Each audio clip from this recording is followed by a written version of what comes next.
Hello friends, welcome back to Learn-with-Singam. Python basic introductionல இன்னைக்கு நம்ம பார்க்க போகிறது data input and file management systems. ஒரு இன்புட் வந்து யூசர் கிட்ட இருந்து வாங்கிறதுக்கு இப்போ நம்ம வந்து ஒரு எக்ஸுங்கிற ஒரு வேரியபிள் கிரியேட் பண்ணுறோம், இன்புட் வாங்குகிறோம். இன்புட்டுங்கிற ஒரு மெத்தடை யூஸ் பண்ணி அது உள்ளுக்குள்ளே we can parse a string as parameter. So enter your name. நேம்னு ஒரு வேல்யூ வாங்குகிறோம். அப்புறம் வந்து ஏஜ் கேட்குறோம். என்டர் யுவர் ஏஜ் அப்படின்னு போடுறோம்னா, so first enter your name, நம்ம வேல்யூ என்டர் பண்ணணும், ஏஜ் என்டர் பண்ணணும். ஸோ இப்போ இது ரெண்டுமே இந்த வேரியபிளில் ஸ்டோர் ஆகிருக்கும். ஸோ நேம்ங்கிற வேரியபிளில் சிங்கம் ஸ்டோர் ஆகிருக்கும், ஏஜுங்கிற வேரியபிளில் வந்து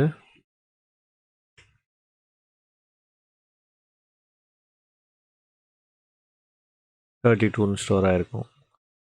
பட் இது ரெண்டுமே வந்து நீங்கள் இப்போ இது நம்ம ஈவன் தான் நம்ம நம்பராக கொடுத்துருந்தாலும் இதனோட டைப் பார்த்தீங்கன்னா ஸ்ட்ரிங்காக தான் இருக்கும்.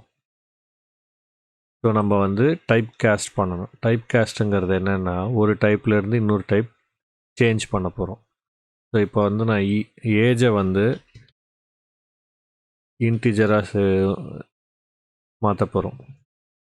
ஸோ ஏஜ் இப்போ நம்ம வந்து எங்கே கால் பண்ணுறதா இருந்தாலும், இப்போ ஏதாவது ஒரு கால்குலேஷன் பண்ணணும் இந்த நம்பரை வச்சு அப்படின்னா, இப்போ டைரெக்டாக இதையும் ஒரு நம்பரையும், இப்போ ஒரு எக்ஸாம்பிளுக்கு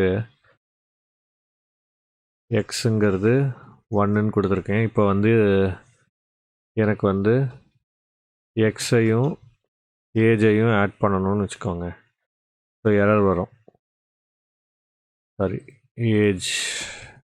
ஏஜையும் ஆட் பண்ணுறோம் அப்படின்னா இன்டீஜரையும் ஸ்ட்ரிங்கையும் ஆட் பண்ண முடியாது அப்படின்னு ஒரு எரர் வரும். ஸோ நம்ம வந்து அதை இன்டீஜராக மாற்றணும். ஸோ இப்போ வந்து இன்ட் ஆஃப் ஏஜ்ன்னு போட்டோம் அப்படின்னா அந்த எரர் இருக்காது. ஸோ இதுதான் டைப் கேஸ்டிங்.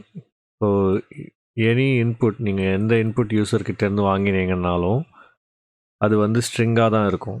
ஸோ அந்த ஸ்ட்ரிங்கை வந்து you have to change it to ஃப்ளோட்டாக இருந்ததுன்னா ஃப்ளோட் அப்படிங்கிற ஒரு ஃபங்க்ஷன் யூஸ் பண்ணி சேஞ்ச் பண்ண போகிறீங்க. ஸோ இப்போ இது வந்து ஃப்ளோட்டிங் நம்பராக மாறிடும். ஸோ அதே மாதிரி இன்டீஜராக சேஞ்ச் பண்ணணுன்னா இன்ட்டாக மாற்றிட்டு இன்டீஜராக சேஞ்ச் பண்ணிக்கலாம். இப்போ ஒரு நம்பர் வாங்கிட்டு அது ஸ்ட்ரிங்காக தான் வரும். ஸோ அதனால் ஸ்ட்ரிங்காக சேஞ்ச் இப்போ இன்கேஸ் உங்களுக்கு ஸ்ட்ரிங்காக சேஞ்ச் பண்ணணுன்னா எஸ்டிஆருங்கிற ஒரு ஃபங்க்ஷன் யூஸ் பண்ணிக்கலாம். இப்போ நம்ம வந்து ஒரு இன்புட்டை யூசர்கிட்ட இருந்து வாங்குறதுக்கு பார்த்தோம். So in some cases we need to read or write to a file. So அந்த மாதிரியான கேசஸில் நம்ம ஃபைல் ஹேண்ட்லர் யூஸ் பண்ணணும். ஸோ இப்போ வந்து நான் ஒரு ஃபைல் ஓப்பன் பண்ணுறேன் அப்படின்னா, ஃபைல், ஸோ இந்த டைரக்டரியில் நான் ஒரு ஃபைல் வச்சுருக்கேன். ஸோ அடுத்த பேராமீட்டர் வந்து ரீடு. ஸோ இப்போ ஓப்பன்கிற ஃபங்க்ஷன் யூஸ் பண்ணும் போது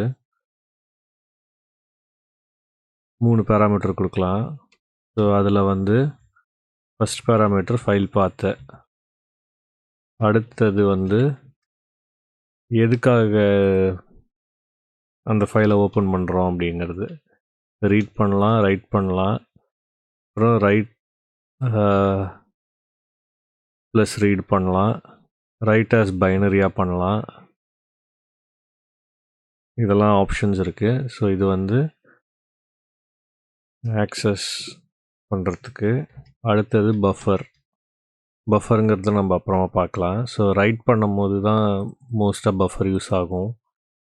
பெரிய ஃபைல்லாம் ஹேண்டில் பண்ணுறீங்க, ரொம்ப பெரிய ஃபைல் ஹேண்டில் பண்ணுறீங்கன்னா பஃபர் ரொம்ப யூஸ்ஃபுல்லாக இருக்கும். ஸோ இப்போ வந்து நான் ஒரு ஃபைலை ரீட் பண்ணுறேன். இந்த ஃபைல் வந்து இந்த லொக்கேஷனில் இருக்குது. ஸோ இப்போ ரீட் பண்ணதை நம்ம வந்து பிரிண்ட் பண்ணுறதுக்கு print file.read அப்படிங்கிற ஒரு ஃபங்க்ஷன் இருக்குது. ஸோ அது பண்ணோன்னா நம்ம என்ன ஃபைல் ரீட் பண்ணமோ அந்த ஃபைலோட டெக்ஸ்ட் எல்லாமே வரும். ஸோ இதுலேயே நீங்கள் வந்து இப்போ நம்மளோட பாயிண்டர் வந்து இங்கே எந்த இடத்துல இருக்குது இந்த ஃபைலில் அப்படிங்கிறத பார்க்குறதுக்கு file.tell அப்படிங்கிற ஒரு ஃபங்க்ஷன் இருக்குது. ஸோ அது ஒரு இன்டீஜர் நம்பர் கொடுக்கும். ஸோ என்ன மீனிங்னா நம்ம பாயிண்டர் வந்து கடைசி எண்ட் ஆஃப் ஃபைலில் இருக்குது. ஸோ இவ்வளோ பிட்ஸை தாண்டி இருக்குதுன்னு அர்த்தம்.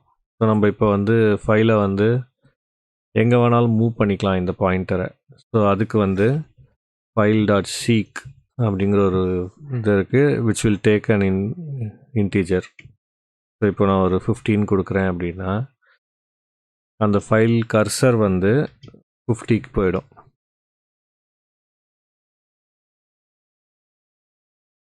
அதே மாதிரி you can use for loop with that file for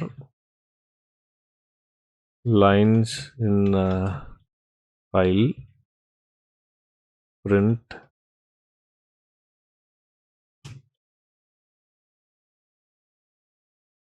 so அதே ஃபங்க்ஷன் தான். இப்போது இங்கே ரீடுங்கிறது ஃபுல்லாக பிரிண்ட் பண்ணிட்டோம். நம்ம இங்கே வந்து ஒவ்வொரு லைனாக பிரிண்ட் பண்ண போகிறோம்.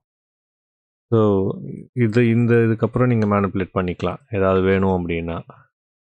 இதுக்கப்புறம் இப்போ நம்ம வந்து ஒரு ஃபைல் ரீட் பண்ணிட்டோம். அடுத்தது ரைட் பண்ணுறதுக்கு என்ன பண்ணுவோம் அப்படின்னா, ஒரு ஃபைலை ரைட் பண்ணுறதுக்கு அதுக்கு முன்னாடி மெயினான இது ஃபைல் ஓப்பன் பண்ணோன்னா அதை க்ளோஸ் பண்ணணும். க்ளோஸ் பண்ணுறதுக்கு file.close அப்படிங்கிற ஒரு இது இருக்குது. ஸோ இதுக்கப்புறம் நம்ம வந்து இந்த ஃபைல் ஆப்ஜெக்டை வந்து ஆக்சஸ் பண்ண முடியாது. ஸோ நம்ம ஆல்ரெடி க்ளோஸ் பண்ணிட்டோம்னா இந்த ஃபைலை வந்து ஆக்சஸ் பண்ண முடியாது. ஸோ இப்போ ஒரு ஃபைலை ரைட் பண்ணுறதுக்கு ஃபைல் ஓப்பன் பண்ணுறோம், ஃபைல் பாத் கொடுக்கலாம். ஸோ இப்போ வந்து நான் இதே பாத்தே யூஸ் பண்ணுறேன்.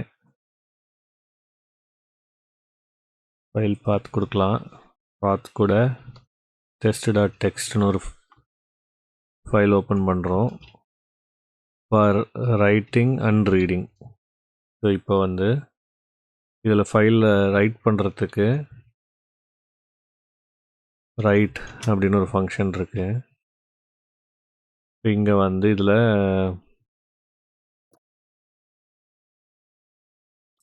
ஸோ இந்த ஃபைலை ரைட் பண்ணியாச்சு. ரைட் பண்ணதுக்கப்புறம் சீக் இனிஷியல் பொசிஷனுக்கு எடுத்துன்னு போய்டுறோம். அதுக்கப்புறம் இதை ரீட் பண்ணுறோம் file.read. ஸோ இந்த மாதிரி ஒரு ஃபைலை ரைட் பண்ண முடியும். ஸோ அந்த சீக் ஆப்ரேஷன் இதுலேயும் நீங்கள் யூஸ் பண்ணிக்கலாம். ஸோ அந்த எல்லா ஆப்ஷன்ஸும் நீங்கள் ட்ரை பண்ணி பாருங்கள். ஸோ பேசிக்காக இன்றைக்கி வந்து நம்ம ஒரு யூசர்கிட்டேருந்து ஒரு இன்புட் எப்படி வாங்கிறது, அப்புறம் ஃபைல் எப்படி ரீட் பண்ணுறது ரைட் பண்ணுறதுங்கிறத பார்த்தோம். இதுக்கப்புறம் இந்த எக்ஸப்ஷன் ஹேண்டலிங், இந்த மாதிரி எரர்லாம் வருது இல்லையா, இந்த எரரெல்லாம் எப்படி நம்ம ஹேண்டில் பண்ணுறது, எக்ஸப்ஷன் ஹேண்டலிங்ஸ்லாம் வந்து நம்ம அடுத்த வீடியோவில் பார்க்கலாம். ஸோ இந்த வீடியோ உங்களுக்கு பிடிச்சிருந்தா லைக் பண்ணுங்கள், ஷேர் பண்ணுங்கள், கமெண்ட் பண்ணுங்கள். Subscribe to Learn-with-Singam.